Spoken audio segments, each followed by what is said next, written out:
राम जय राम जय जय राम श्री राम जय राम जय जय राम श्री राम जय राम जय जय राम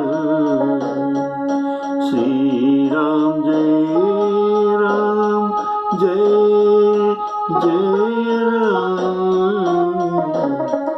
श्री राम जय राम जय जय राम।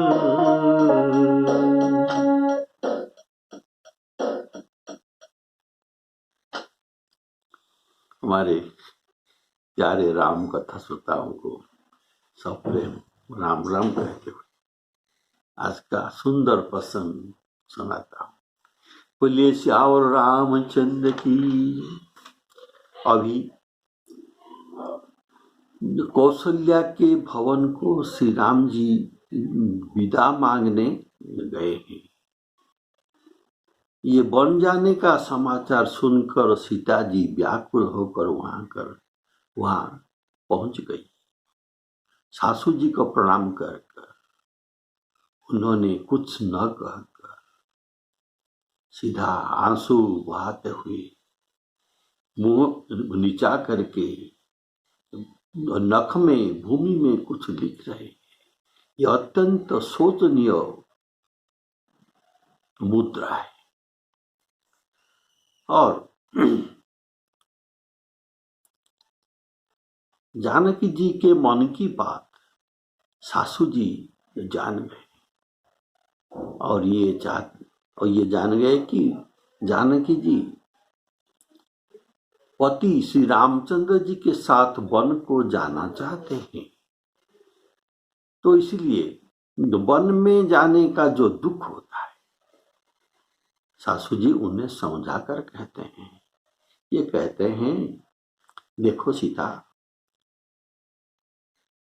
तो करी अर्थात हाथी, केहरी अर्थात सिंह ये वन में चरते हैं और भी बहुत सारे दुष्ट जंतुए वन में विचरते हैं। तो तुम मेरी संजीवनी बूटी हो।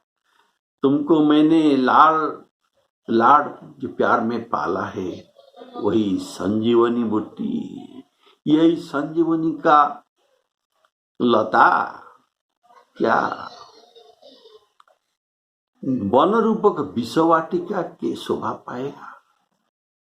बोलिए श्यावर रामचंद्र की जय। करी के हरि निशिचर चरगी दुष्ट जंतु वन भूरी विषवाटिका की सोह सुत सुभग संजीवनी मूरी। श्री राम जय राम जय जय राम। हमारे फोटो के नीचे जो त्रिकोण चिन्ह है उनको थोड़ा दबा देने से आज का जो रामायण का पारायण होगा ये सब आपको नीचे मोबाइल के नीचे तो दिखाई देगा। तो आप हमारे साथ भी ऐसी सुर में पाठ कर सकते हैं और मजा भी ले सकते हैं। तो माता कौशल्या जी ने जो बोल रहे हैं, देखो वन में कोई रहता नहीं ऐसा नहीं। वन के लिए तो ब्रह्मा जी ने विश्व सुख को न जानने वाले कोल और भीलों के लड़कियों की रचा है, जिनके पत्थर के कीड़े जैसे कठोर स्वभाव है। उन्हें वन में कभी क्लेश नहीं होगा। अथवा तपस्वियों के स्त्रियां वन में भी रहते हैं। ये वन में रहने के लिए योग्य है, कारण जिन्होंने तपस्या करने के लिए सब सुख दुख को त्याग कर उदासीन व्रत लेकर वन को गए हैं। ये भी ये वन के दुख क्लेश को सह सकते हैं। हे पुत्र, जो बंदर के तस्वीर अर्थात चित्र को देखकर जो डर जाती है, वैसी स्त्री क्या, ऐसी स्त्री सीता क्या वनवास का दुख सह सकेगी? बोलिए सियावर रामचंद्र की जय। वन हित कोल की रात किशोरी,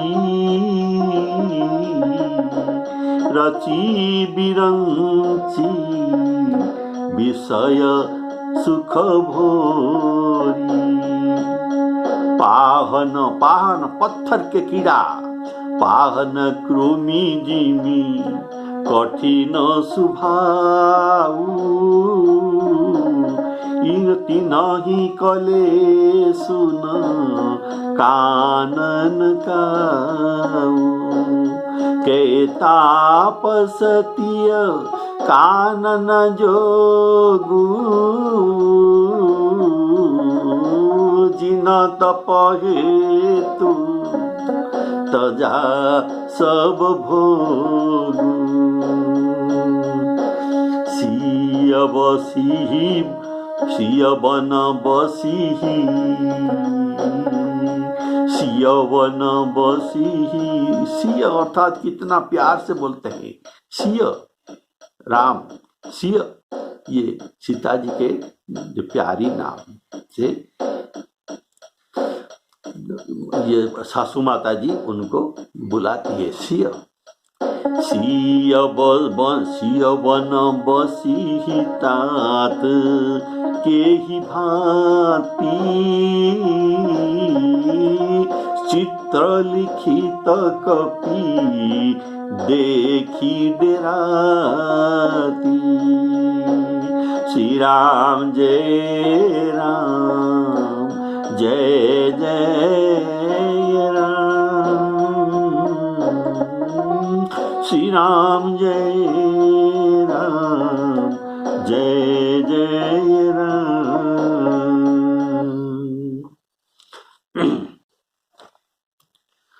देखो,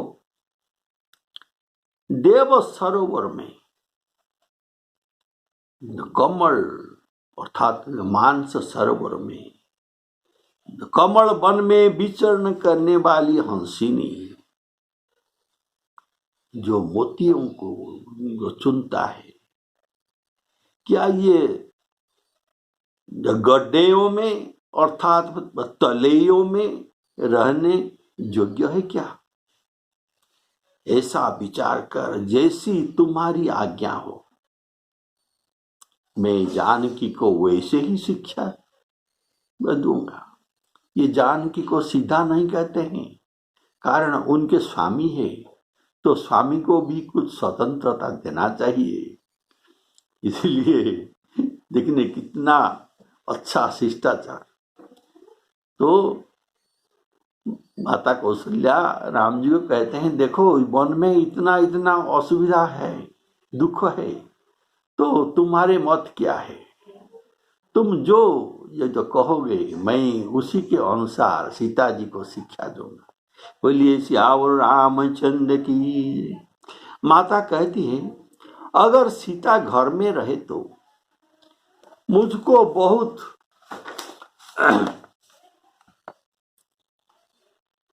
सहारा मिल जाएगा।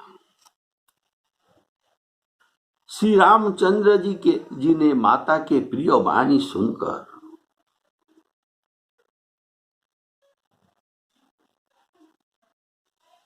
जो मानिए वही बात शील और स्नेह रूप अमृत से सनी हुई थी, विवेकमय। ऐसे विवेक पूर्ण प्रिय वचन सुनकर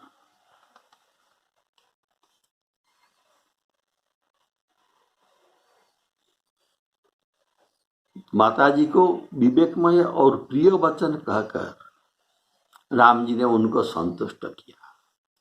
फिर वन में जो गुण दोष है उन्हें प्रकट करके बखान करके जानकी जी को समझाने लगे।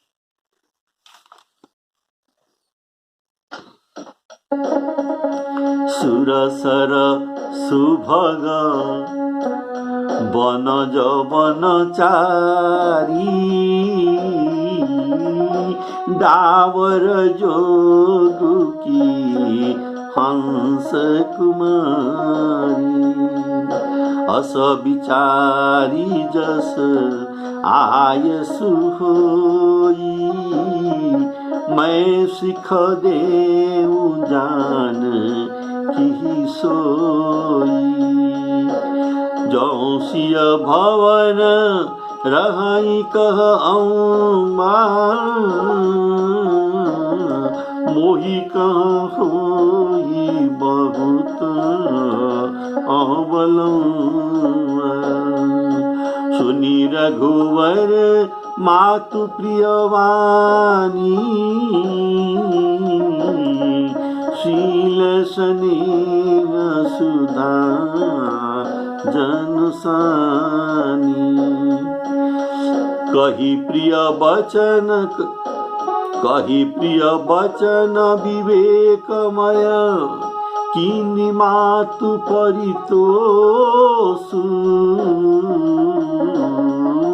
लगे प्रबोधन जानकी कही विपिन गुण दोष श्री राम जय राम जय जय राम श्री राम जय राम जय जय राम।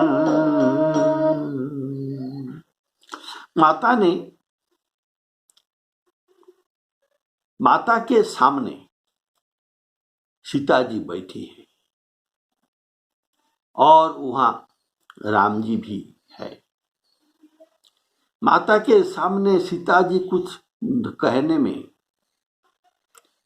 राम जी अर्थात माता के सामने सीता जी से राम जी बातचीत करने के लिए सकुचाते हैं, उनको लाज लगता है। मेरे माता जी है, मैं कैसे अपने पत्नी से बात कर सकता हूं। तो राम जी सकुचाते हैं, पर मन में यह समझ करके यह समय ऐसा ही है, इसीलिए कहना ही पड़ेगा। वे सोचते हैं माता के सामने जानकी को किस नाम से संबोधन करेंगे, तो उनके नाम लेकर संबोधन करना उचित नहीं। पत्नी का नाम तो माता के सामने ये लेकर संबोधन करना ये उचित नहीं। इसीलिए सीता जी को संबोधन करके और उनसे बात करने के लिए एक शब्द ढूंढ निकाले। तो ये कैसा शब्द है सुनिए। ये कहे हे राजकुमारी, बोले श्याम रामचंद्र की। ये बोले हे राजकुमारी,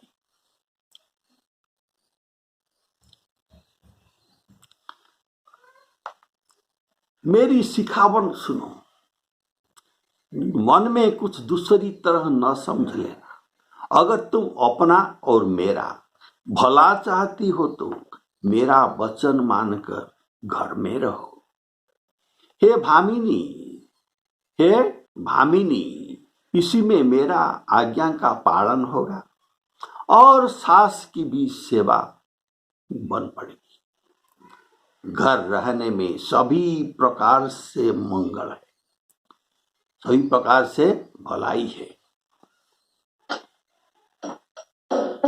मातु समीप कहत सकुचाही, बोले समऊ समझे मन मानी। राजकुमारी सिखावन सुनहु, आन भांति जिया जनी कछु गुनहु आपन मोर नीक नीक अर्थात भलाई नीक जो चाहू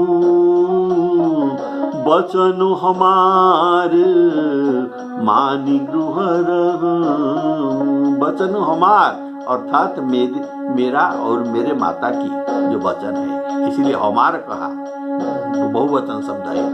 वचन हमार मानी गृह आय सुमोर सासु सेवकाई सब विधि भामिनी भवन भलाई।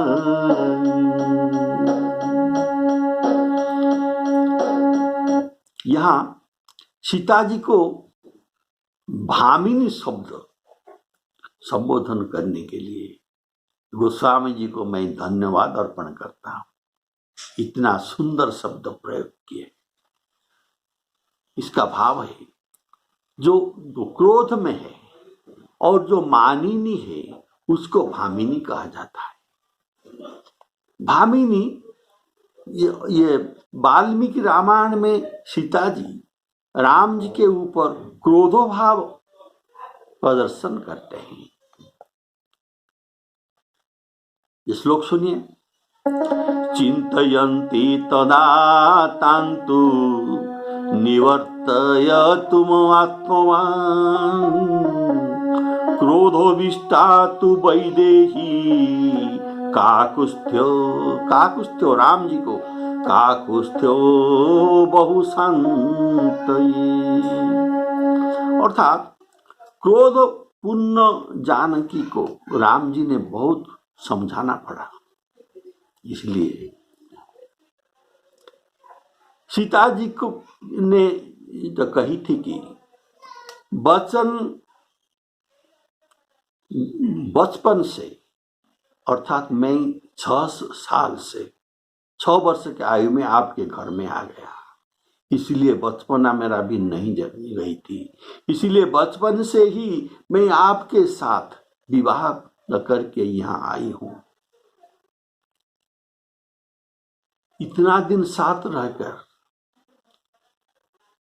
ऐसी सीता को आप एक नटकी भांति नाटक अर्थात जैसा सिनेमा ड्रामा में होता है, ऐसा आप एक नाटकी भांति अन्य के हाथ में मुझे दे रहे हैं और देना चाहते हैं। अर्थात आप मुझे भरत के अनुकूल चलने के लिए उपदेश दे रहे हैं, जिसके लिए आपका राज्याभिषेक बंद हो गया। मैं कभी उसकी अनुकूलवर्ती नहीं हो सकूंगी। मैं आपके ही साथ चलूंगी, नहीं तो अपना प्राण दे दूंगी। ये वाल्मीकि रामायण में लिखा है। लेकिन गोस्वामी जी यहाँ तो कहते हैं, बोलिए सियावर रामचंद्र की जय। लेकिन गोस्वामी जी इस बात को नहीं लिखते हैं। इस सब भाव को लेकर ये भामिनी संबोधन कर दी। सीता जी को भामिनी संबोधन करा के ये सब बात का सूचित कर दिया। कारण मानस में श्री सीता जी के चरित्र बहुत उच्च कोटि का है। वे कभी भी क्रोध नहीं किया और मानस में श्री राम सबरी को भी भामिनी संबोधन किया है। उनकी भक्ति के कारण भामिनी शब्दों का अर्थ है सुंदरी। जिनका पास भक्ति नहीं है ये सुंदरी नहीं है, जिनका पास भक्ति है ये काली असुंदरी होने पर भी ये सुंदरी है। देखिए बानर भालुओं का जो चरण क्या सुंदर है, सुंदर नहीं लेकिन उनके पास भक्ति थे, इसीलिए गोस्वामी जी उनके चरण कमल को वंदना करते हैं। जिन्हें राम पर सहज स्नेह हो। इसलिए जिनके पास भक्ति नहीं है ये सुंदर नहीं है। भगतिहीन नर सोहई कैसा, बिनु जल बारिद देखिय जैसा। तो गोस्वामी जी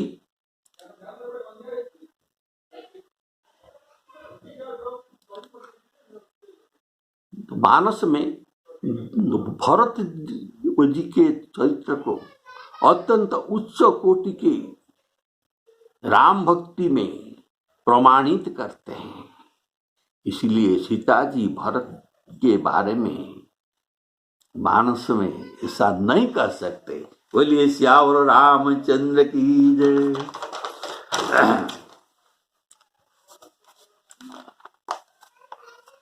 राम जी कहते हैं आदर पूर्वक सास ससुर के चरणों की सेवा करने से इससे बढ़कर दूसरा कोई धर्म नहीं है। जब जब माता मुझे याद करेंगे और प्रेम रस में व्याकुल हो जाने के कारण उनकी बुद्धि भोली हो जाएगी, अर्थात ये अपने आप को भी भूल जाएंगे। तब तुम्हारी एक कर्तव्य है सुंदरी, तब तुम कोमल वाणी से पुराणों की कथाएं उदाहरण देकर उन्हें समझाना।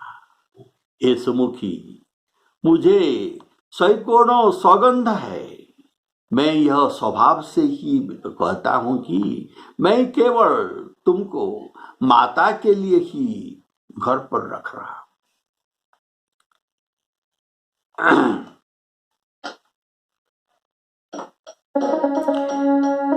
यही ते अधिक धर्म नहीं दूजा, सादर सासु ससुर पद पूजा। जब जब मातु करही सुधि मोरी, होई प्रेम विकल मति भोरी।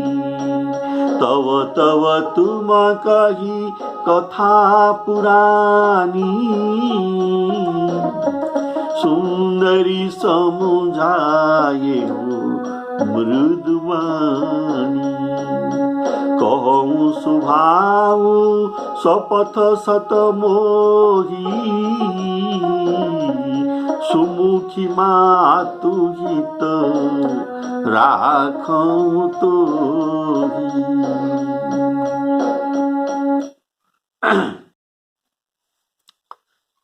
यहाँ तो कहा गया है यही ते अधिक धर्म नहीं दूजा, सादर सासु ससुर पद पूजा।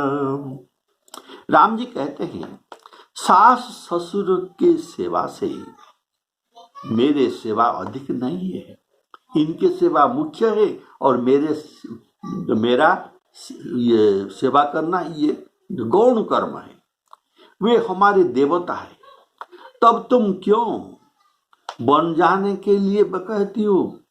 मेरे आज्ञा सोचकर नहीं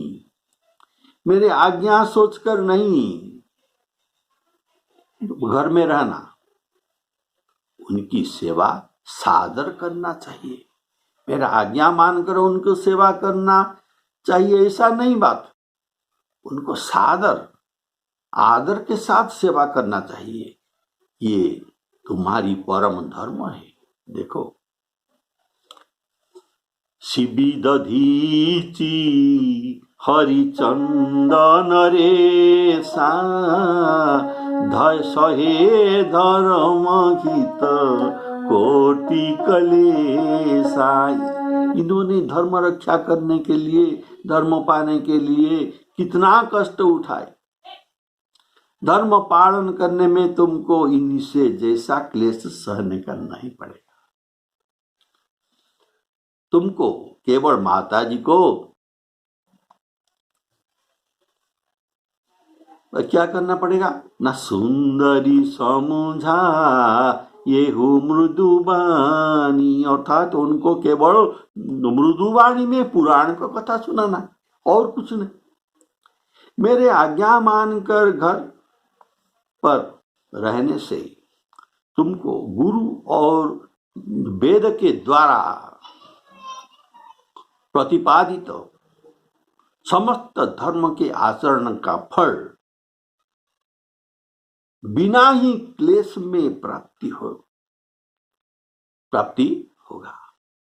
किंतु हठ के बस होकर अगर तुम वन में जाओगे तो गालव मुनि और राजा नहुष की तरह तुमको संकट सहना पड़ेगा। गुरु श्रुति सम्मत धर्म फल पाय बिनहि कलेश, हठवश सब संकट सही गालव नहुष नरेश।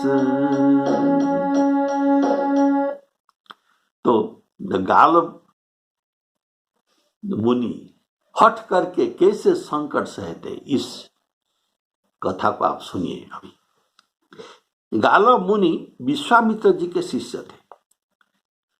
उनके विद्या संपन्न होने के बाद वे तो गुरु दक्षिणा देने को चाहे, तो विश्वामित्र जी कहे मुझे गुरु दक्षिणा का कोई जरूरत नहीं। 100 बार कहने पर भी ये हठ करने लगे, मुझे गुरु दक्षिणा आपको देना ही है। तब विश्वामित्र जी बोले, और अगर तुमको देना है तो 800 श्याम कर्ण अश्व हमको गुरु दक्षिणा में दो। ये कहां से पाए? बोलिए श्यावर रामचंद्र की। तो इनका बड़ा सोच हो गया, इसीलिए ये आत्महत्या तो करने को भी ये वो सोच लिया। फिर ये अंत में ये विष्णु जी के शरण में गए और उन्हें सहायता करने के लिए विष्णु जी प्रसन्न होकर उनको गौड़ जी के साथ दी, ये तुमको सहायता करेंगे। तो वे गालव मुनि राजा जजाति के पास आए, उनको अश्व मांगे। ब्राह्मण है तो ब्राह्मणों को मना करना नहीं चाहिए।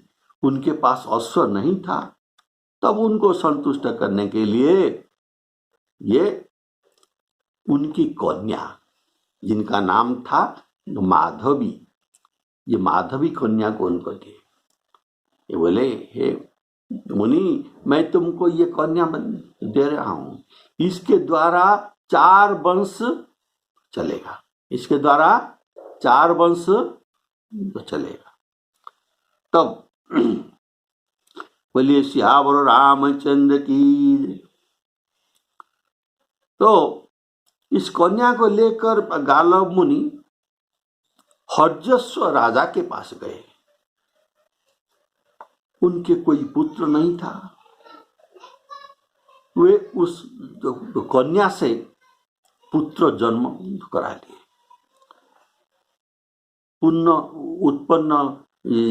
पुत्र उत्पन्न कराने के बाद इसने 200 अश्व दिया और कन्या को भी दे दिया वापिस। इसके बाद गालव ने उस कन्या को लेकर काशी राजा के पास गए। तो काशी राजा को ये कन्या देकर, सुंदरी कन्या, ये 200 अश्व पाए, फिर वापिस ले आए।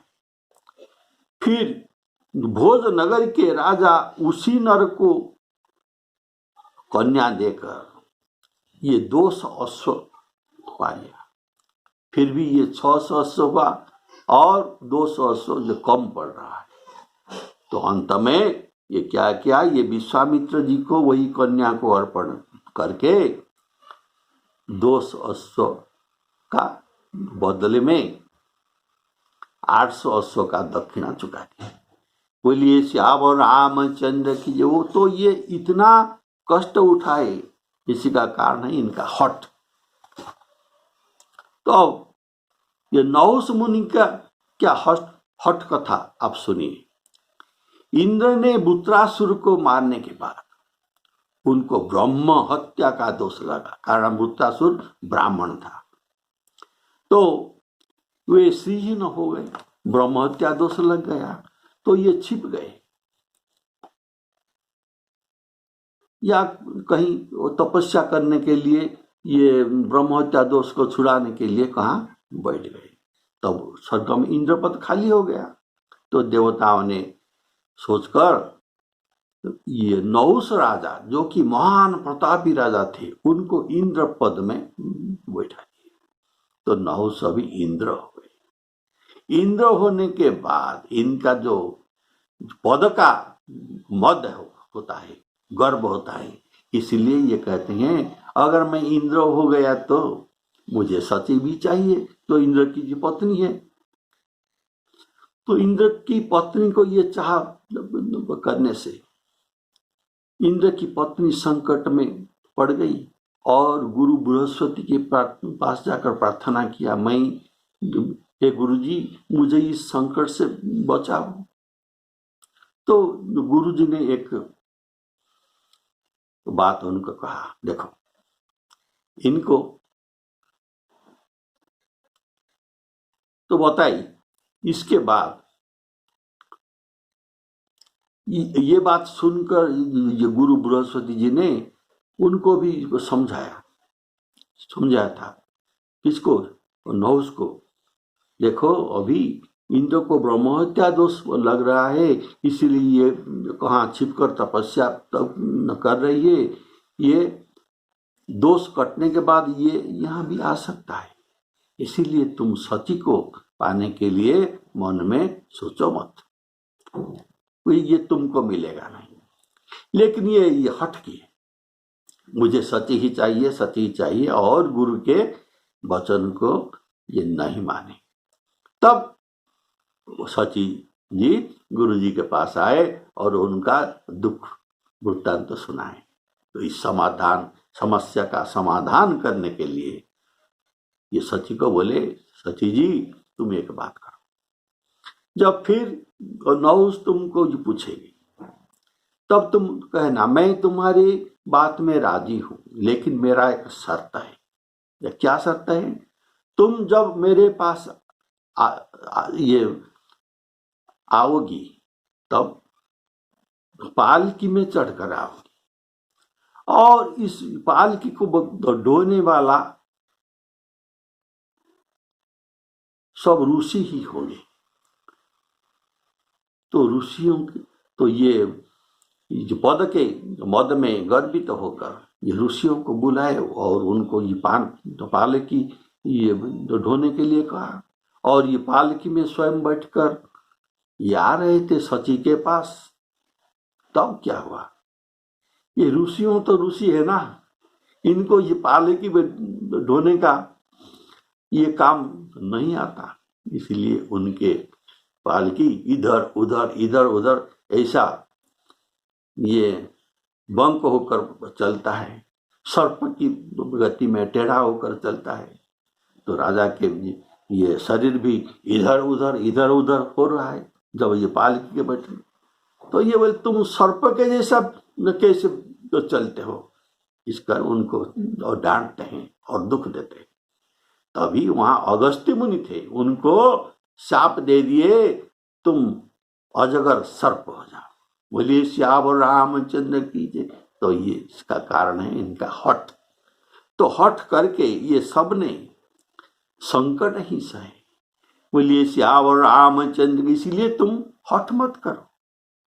अगर हठ करोगे तो उनका जैसा आपको दुख मिलेगा। तुम घर में रहो और सास ससुर को सेवा करो। बोलिए श्याम रामचंद्र। श्री सीताराम अर्पणमस्तु।